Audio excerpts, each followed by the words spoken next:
Speaker గారితో సవినయంగా మనవి చేసేది ఏంటంటే సభ నడుపుతున్న తీరు పట్ల నా తీవ్ర ఆవేదన వ్యక్తం చేస్తా ఉన్నా. ఫస్ట్ క్వశ్చన్లో నేను చెయ్యెత్తితే మీరు సిగ్నేటరీ కాదు, మీకు మైక్ ఇవ్వమన్నారు. థర్డ్ క్వశ్చన్లో సిగ్నేటరీ కానటువంటి వ్యక్తికి మీరేమో ఇప్పుడు మైక్ ఇచ్చారు. ఎందుకు ఇచ్చారని మేము అడగడం లేదు. సభా సాంప్రదాయాలు అందరికీ సమానంగా ఉండాలని సవినయంగా మీకు విజ్ఞప్తి చేస్తున్నాం. ఇకపోతే మా సీతక్క గారు ఒక మాట అన్నారు, నా పేరు తీసుకొని, మీరు అప్పుడే డబ్బులు ఇచ్చి ఉంటే బాగుండేదని. ఎస్, నేను ఇచ్చాను. మా గౌరవ కేసీఆర్ గారి ఆదేశాల మేరకు పల్లె ప్రగతి కింద ప్రతి నెల 275 కోట్ల రూపాయలు మేము గ్రామ పంచాయతీలకు ఇచ్చాం. పల్లె ప్రగతి ప్రారంభమైన తర్వాత 3,300 కోట్ల రూపాయలు 3,300 కోట్ల రూపాయలు మేము గ్రామ పంచాయతీలకు ఇచ్చాం. ఒకవేళ మీరు ఆ పద్ధతిని కొనసాగించుంటే నెల 275 కోట్లు ఇచ్చుంటే ఇవాళ ఈ బకాయిలు ఉండేటియే కాదు అనేటువంటి విషయాన్ని మనం చేస్తా ఉన్నా. ఇవాళ కాంగ్రెస్ పార్టీ ఈ సర్పంచుల పాలిట పేద కాంట్రాక్టర్లు, ఎంపీటీసీలు, జెడ్పీటీసీల పాలిట ఈ హస్తం గుర్తు భస్మాసుర హస్తమై కూర్చున్నది. ఇవాళ వాళ్ళ ఉసురు పోసుకుంటున్నారు. సో దయచేసి మంత్రి గారిని నేను స్పష్టంగా అడిగా, సంవత్సర కాలంలో మీరు క్లియర్ చేయలేదు.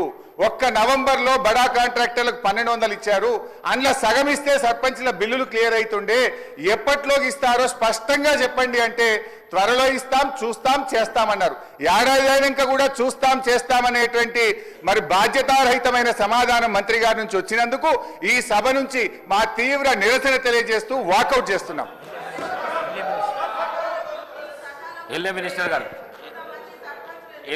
గారు అధ్యక్ష, గౌరవ సీనియర్ శాసనసభ్యులు హరీష్ రావు గారు మాట్లాడుతూ ప్రతి నెల 270 కోట్ల రూపాయలు రిలీజ్ చేసిన తర్వాత బకాయిలు ఉంటాయి. అధ్యక్ష, మేము డిసెంబర్లో ప్రభుత్వాన్ని ఏర్పాటు చేయడం జరిగింది.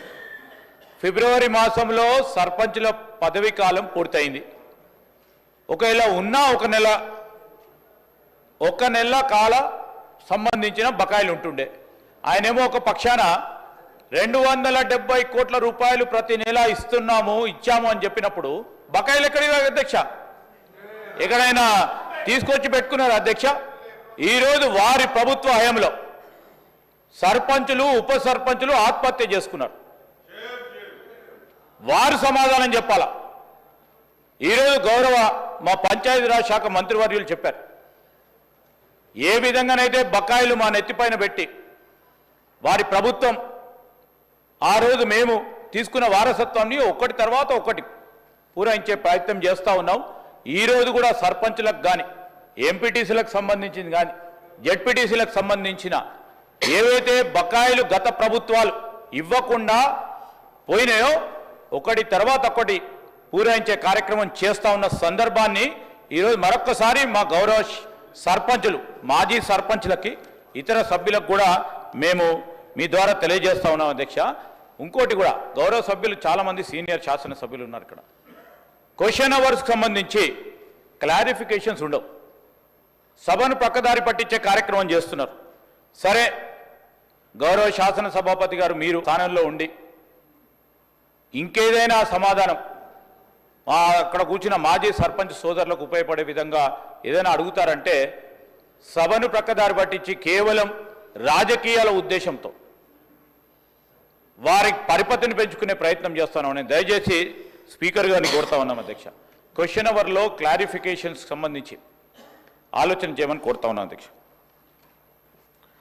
క్వశ్చన్ నంబర్ 566, మాదిరెడ్డిపల్లి చెరువులో నీటి కాలుష్యం, పరిశ్రమల మరియు వాణిజ్య శాఖ మంత్రి గారు. అధ్యక్ష, మొదటి ప్రశ్నకు సమాధానం అవునండి. కాలుష్య నియంత్రణ మండలి ఫిర్యాదులను స్వీకరించబడినాయి. రెండో ప్రశ్న, దానికి సంబంధించి తీసుకోవాల్సిన చర్యల విషయంలో Emmanuel labs, APL health care, Aurobindo pharma, Evertogen India ఈ కంపెనీలకు సంబంధించిన వర్షపు నీటితో పాటు కాలుష్యాలను వ్యవసాయ భూముల్లో విడుదల చేస్తున్నారని, తద్వారా తమ భూములు దెబ్బతింటున్నాయని సదరు పరిశ్రమలపై చర్య తీసుకోవాలని కోరుతూ ఫిర్యాదులు అందాయి. 3 యూనిట్లు అంటే APL health care limited unit 1, Aurobindo pharma limited unit 7, APL health care limited unit 8 tablets, capsules, ointments మున్నగు ఆరెంజ్ కేటగిరీకి వచ్చే ఈ ఫార్మా ఫార్ములేషన్ తయారీలో నిమగ్నమై మహబూబ్నగర్ జిల్లా జడ్చర్ల మండలం పోలేపల్లి గ్రామం మరి టీజీఐఏసీ ఎస్సీజెడ్లో నెలకొని ఉన్నాయి అధ్యక్ష.